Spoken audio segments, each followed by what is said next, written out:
Why does it seem that Europeans just hate Americans? At least if you believe the internet. I'm French, I've been to 15 states, lived and worked in the US, and I've been with an American for 8 years, so you could say that I really love the US. However, I regularly get comments by Americans who seem convinced that Europeans hate them, and I want to understand why everyone seems to have such a strong opinion of the US online, and see if this is just another internet myth or if there's some truth to it. Alright, so dunking on Americans seems to be a sure way to get views on TikTok. Like we have the "What's the dumbest thing an American has said to you" videos, the classic "American don't know about other countries," and of course let's not forget about the loud American ones. Seriously, this type of content has become a niche in itself, and it feeds in a broader stereotype that Americans are ignorant and over the top when they travel. If it's not obvious yet, I really don't like this type of content for many reasons, which I'll get into later in the video, but I just want to say that it's annoying to me when people generalize so much, because the US is not only very big, but it's also a very diverse place with a lot of different people. Like, you don't really have the same life experience if you're from Chicago or if you're from rural Texas. So I just find this type of content very misleading, and also it has real life consequences. It actually stops people from traveling confidently and also engaging with other cultures. On my channel, I've had Americans tell me in the comments that they feel nervous about traveling to Europe and they don't want to be embarrassed or judged. Also, it seems that many Americans share this stereotype of the clueless American tourist and are really working hard to avoid seeming like one. And by reading these comments, I learned about the stereotype's official name, which is the ugly American. And this name actually comes from the 1958 American book of the same name, and it's a story about foreign aid workers in a fictional Southeast Asian country. Basically, the villains in the book were American diplomats who were out of touch and refused to learn local customs and language, while the good guy was a hardworking engineer who was trying to help locals. So apparently the book was a huge hit, and the expression ugly American stuck, although between now and then it kind of lost its original meaning, which was mostly about the political elite, and now it's all about a certain stereotype of American tourists that we're gonna unpack in the next section. Anyways, this book had quite a big cultural impact because it was adapted as a movie with Marlon Brando, and also President Kennedy sent a copy of the book to every US senator, and apparently was even inspired by this book to create the US Peace Corps, which were supposed to improve America's image abroad through cultural understanding. And I didn't know this before making this video, but apparently this stereotype has been around for a really long time. It's at least 100 years old. In 1926, some Parisians were literally attacking American tourists in the street because they were so fed up with them flaunting their wealth in a time where people didn't really have too much money. And I have to say that historically, France is the wrong country to flaunt your wealth in, so quite a mistake from their side. But anyways, at the time, our old currency, the franc, was worth pretty much nothing because of the crazy inflation. And I've read records of people going around Paris in these big cars that were basically the old school tour buses and throwing money in the street to watch people fight over it. The police had to intervene, shots were fired, but that's not really the end of the story for us. So as you can see, this stereotype is pretty old and originally came from actual criticisms from Americans themselves about their own diplomats,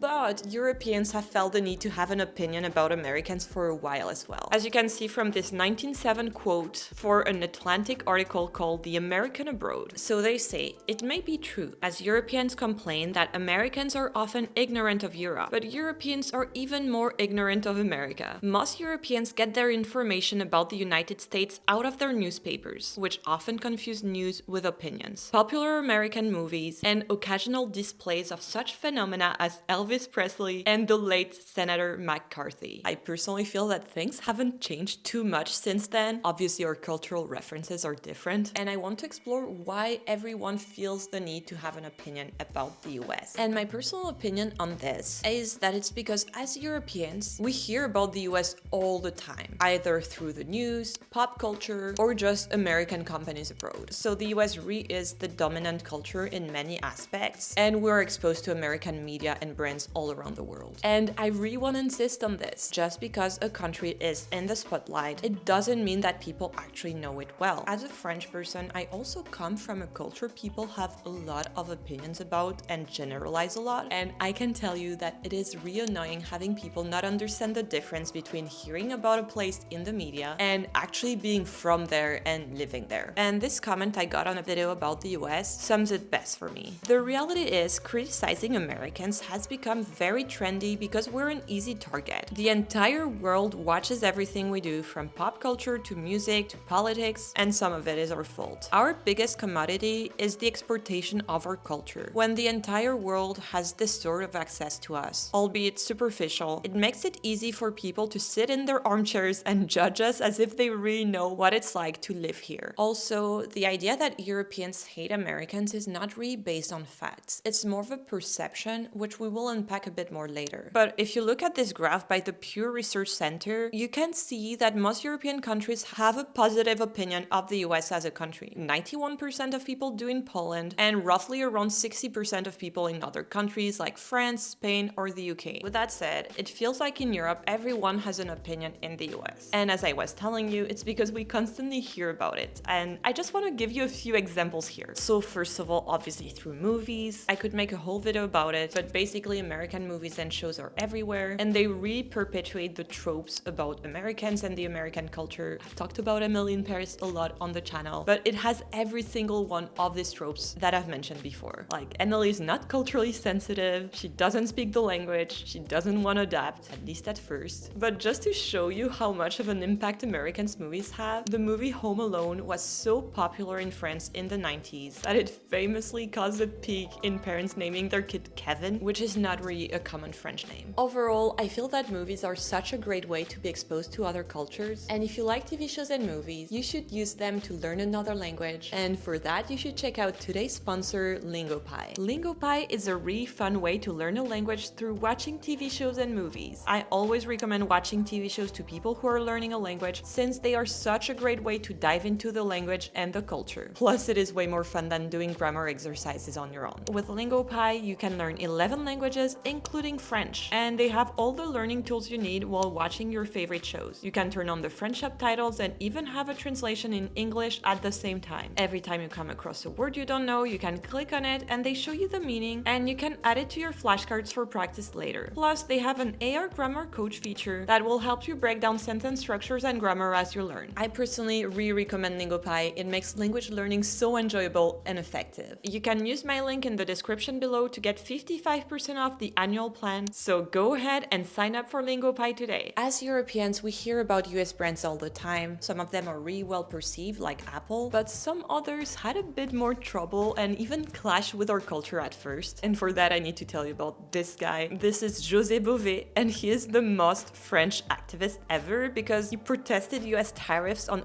Roquefort cheese, so this very delicious blue cheese, and he did so by dismantling a McDonald's. This was such a big event in my region of the south of France in the early 2000s, and it wasn't just about rejecting fast food, it was more about the fear of losing our food traditions in a more globalized world. At the time, a lot of people were anti-McDonald's, which they saw as a symbol of that. But since then, fast food has been more adopted by French people, and McDonald's even has French-inspired foods like the McBaguette or the macaroons. But a lot of people still will associate American foods to fast food chains, and this always comes back in the street interview style content. And obviously, as I said many times on the channel, this is not representative of the really cool food culture of the US. But also, since the US is the world's most powerful country, American foreign politics impacts us all. And I'm not really gonna discuss exactly how in this video, but I want to show you this graph by the Pew Research Center that shows which countries have a positive opinion of the US throughout the years. And here you can really see how foreign policy decisions impact how we view each other as countries. Like, you can see here that France and the US were not the best of friends in early 2003 when the war in Iraq started. Also, a lot of content on the internet is in English, so it does feel like you're exposed to American perspectives a lot, and online it kind of seems like the default nationality. For whatever reason, sometimes people assume I'm American, even though I'm French is literally the first sentence of my YouTube description. And then there's travel and tourism. Often when people travel, they will look for things that naturally reinforce their stereotypes. I talk a lot about it on the channel, but it's a normal thing everyone does. Just to generalize and give you an example, people who go to Italy will want to try the pizza, and then maybe Europeans who go to the US will look for stereotypical US things like fast food chains, tall buildings, and big trucks. So because of all that, when Europeans meet someone from the US or are asked questions about US issues, countries or Americans themselves, they will feel like they are entitled to have an opinion because they feel exposed to the culture. And it's something I have personal experience of. So my boyfriend Bobby, he's from Chicago, and we often meet people who want to ask him about the US and also share their opinions. Like 99% of the time it's respectful, but I feel it often lacks nuance. And it can be a bit repetitive because everyone asks him to comment about the same exact things, like recently the elections, and it can be a bit annoying because Bobby is a travel YouTuber, not a political analyst. And also I want to say that,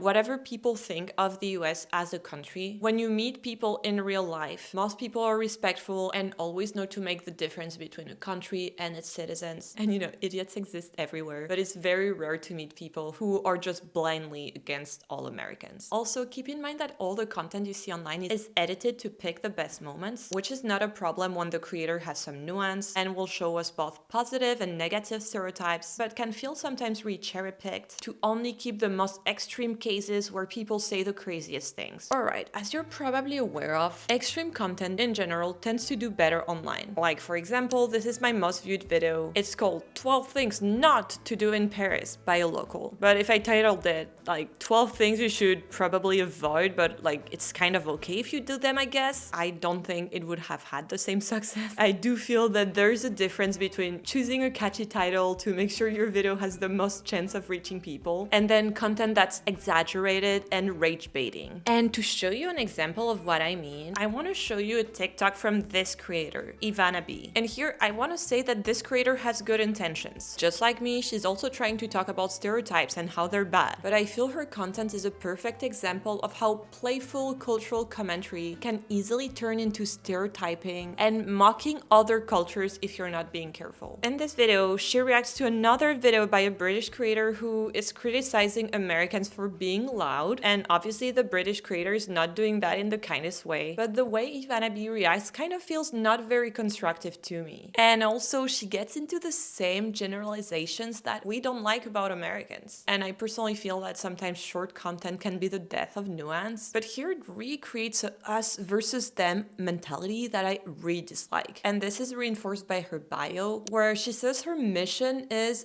dismantling the European superiority complex. I'm also all about fighting stereotypes, but I don't think creating content that makes people feel angry or divided is the answer. So online, the way content gets recommended to you is through an algorithm that tries to guess what you like. So if you engage with those rage baiting videos, either by watching them, leaving a positive or negative comment, you will start getting recommended more like it. And it will create an illusion that it's the full reality and that there's an actual beef and drama between Europeans and Americans, when in reality, there isn't any. Like, to stay on the topic of the video I just showed you, I'm European. I love going to restaurants, and I don't really like loud places because it's just hard for me to hear anything there. But honestly, this whole loud American debate is a non-issue. No one is ever so loud that they completely ruin my meal. No one is arguing about people being loud, and it's just something TikTok exaggerates and makes seem like it's a bigger problem than it actually is. And I personally believe that consuming content that intentionally makes us feel more divided and angry for absolutely no reason is actually shaping our worldview and is making us more cynical and also less happy. Personally, I really try to question this type of content, especially when it's about different cultures and places I haven't personally experienced. And this has been one of the big motivations for my channel. I try to show nuanced take on cultural stereotypes, and I always want to encourage cultural openness and empathy even when I don't agree with something. If you want my take on this whole European versus American debate, I believe that this is not such a heated debate after all. At the end of the day, Americans have done nothing to deserve the hate, and Europeans don't actually hate them personally. It's just that when you're the most visible country in the world, people think they know you, and unfortunately feel the need to make not very nuanced TikTok content about it. But knowing about a place is not really the same thing than knowing it. And my personal belief is that if you're a kind person and you try your best to adapt to the local culture, you will have absolutely no problems when visiting a country. And I personally know that very well because I'm French and there are negative stereotypes about my country, but I've also been to around 70 countries and I've had nothing but good experiences because I always try to adapt to the local culture. And while researching this video, I came across this article from travel writer Rick Steve about the ugly American sentiment abroad. And he says, those who are treated like ugly Americans are treated that way because they are ugly Americans. They aren't bad people, they are just ethnocentric. And by the way, ethnocentric is just a fancy word to say that you think your culture is better than others. And while this quote might seem a bit harsh at first, I have to say that I personally agree with it, because if you visit a country and you don't want to adapt to the local customs or even respect the culture, you're gonna get in trouble and people will just not like you. Like, it has nothing to say about where you come from, but more about how you act. It's just like if you invited me to your home and I started criticizing your home decor choices and say that my home is better, we wouldn't have a really good time. Also, in different places, people do things differently. For example, in my home country of France, if you ever have an issue with something at a shop or a restaurant, yelling at service people is never the answer. People will intervene and tell you off. Like, there's no customer is king mentality here. And this is not because they hate you or your country, it's just because you're acting disrespectfully by French standards. But sometimes, even if you're polite and have the best intentions in the world, it's easy to make some mistakes when you're traveling and you don't know some specific unspoken cultural rules. And if you want to know what they are in France, you should check out this video next. I'll see you there.